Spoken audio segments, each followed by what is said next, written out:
안녕하세요. 이번 시간에는 혼인의 효력에 대해서 알아보겠습니다. 혼인의 효력은 우리 민법 826조부터 규정을 두고 있습니다. 혼인의 효력은 크게 이 일반적인 효력과 그다음에 재산상 효력 두 가지로 나누고 있는데, 먼저 일반적인 효력을 보겠습니다. 일반적인 효력이라는 것은 혼인하게 되면은 누구에게나 생기는 효력을 말하는 겁니다. 826조는 법 개정이 두 번이 있었습니다. 1990년에 한 번 바뀌고 2005년에 한 번 바뀌었는데, 90년에 바뀐 것은 호주 상속제도가 호주 승계제도로 이름이 바뀌면서 이렇게 한 번 개정이 되었던 것들입니다. 그때 요 사망도, 삭제된 사망도 조금 개정이 됐었는데, 결국은 호주 승계제도라는 것이 2005년에 완전히 민법에서 없어지게 된 것들입니다. 90년 이때 개정 때 원래는 호주 상속은 제5편 상속편의 맨 앞쪽에 있던 거였거든요. 이렇게 상속 5편 이렇게 있죠. 그죠? 이게 90년에 바뀌었는데, 원래는 요 제5편 상속이란 이 말이 여기 있었거든. 제8장 앞에. 제8장 앞에 제5편 상속, 제1장 호주 상속, 그 다음에 제2장 재산 상속 이렇게 있었던 것들입니다. 근데 이제 요 호주 제5편 제1장 호주 상속제도가 호주 승계제도로 바뀌면서 제5편 소속에서 제4편으로 바뀌었고, 2005년에 완전히 이 규정들이 삭제가 되었던 것입니다. 그래서 826조는 두 번 바뀌었는데, 이제 호주 승계제도가 완전히 없어지면서 이 3조 사망과 사항도 없어졌는데, 여기 이제 사망은 뭐냐 하면은 그 기본적으로 그 옛날에는 가가 집가짜 쓰는 가. 쉽게 하면 호주 제도가 있을 때는 이제 남편이 호주가 되고 결혼을 하게 되면은 아내는 남편의 호적으로 이제 옮겨갔죠. 이제 자기 아버지의 호적에 있다가. 그래서 이제 원칙적으로 처는 남편의 가에 입제가 한다 하는 게 사망의 내용이었습니다. 이제. 다만 이제 예외적으로 58년 법이 만들 때부터 남편의 호적에 아내가 들어가는 게 원칙이지만, 예외적으로 아내가 뭡니까? 아내가 자기 친가, 친정의 호주이거나 또는 결혼 안 해도 호주가 될 수 있으니까 호주 또는 호주 성계인인 때에는 부가 남편이 처의 가에 입적할 수 있다는 게 요 사망의 내용이었습니다. 그래서 원칙은 처가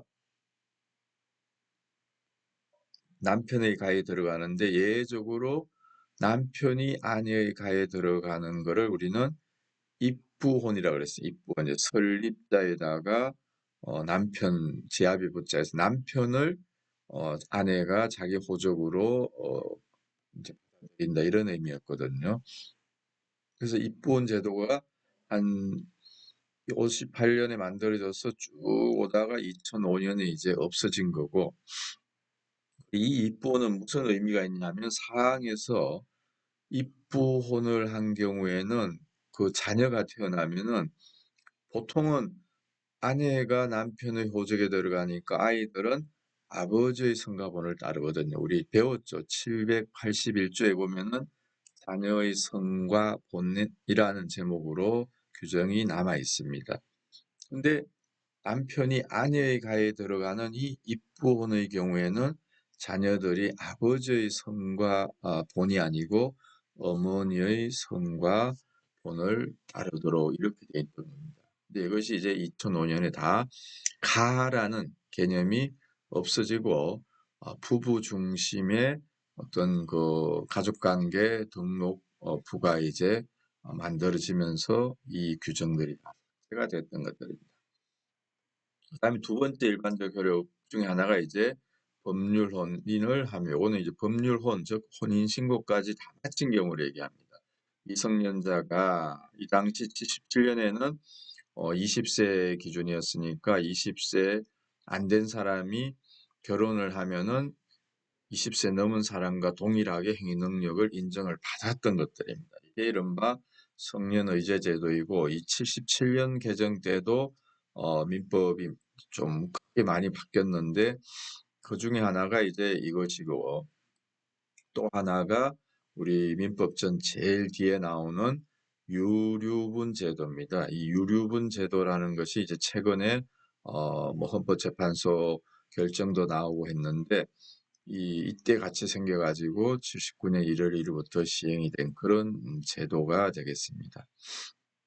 그래서 성년이 되면은 뒤쪽에 나오는 입양 같은 것도 할 수 있다는 게 저는 개인적으로 맞는 해석이 아닌가 이렇게 생각합니다.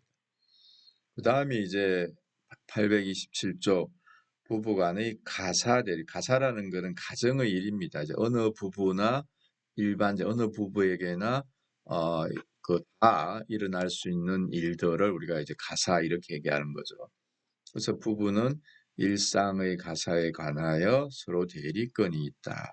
이제 우리 민법 4조에 보면 대리에 관한 규정들을 두고 있는데, 대리에 관한 그 공부를 안 한 사람은 이게 무엇인가 이렇게 생각하는데, 쉽게 얘기하면은 아내 이름으로 물건을 샀을 때 뭡니까?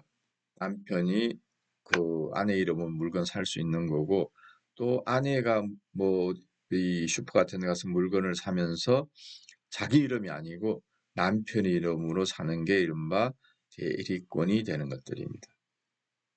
여기에 이제 특이한 게 붙었습니다. 선의의 제3자에게 대항하지 못한다. 쉽게 해서 A하고 B라는 부부는 서로 일상적인 거, 쌀 사고, 뭐 라면 사고, 생활용품 같은 거 사는 것들은 대리권이 있는데, 이 A, B 부부는 그거를 대리권 없는 걸로 제한을 서로 했단 말이에요. 약속을. 자기 필요한 건 자기가 사자 뭐 이런 식으로 했단 말이죠. 근데 그런 제한은 두 사람 사이에만 효력이 있는 것이고, 그것을 모르는 사람한테는 효력이 없다 이 얘기입니다. 선의라는 것은 이러한 제한이 있다는 것을 몰랐다는 게 선의이고, 이러한 제한이 있었다는 것을 알면은 악의가 되는 것들입니다. 선의의 제3자라는 요 표현은 우리 민법 107조부터 쭉 나오고 있습니다.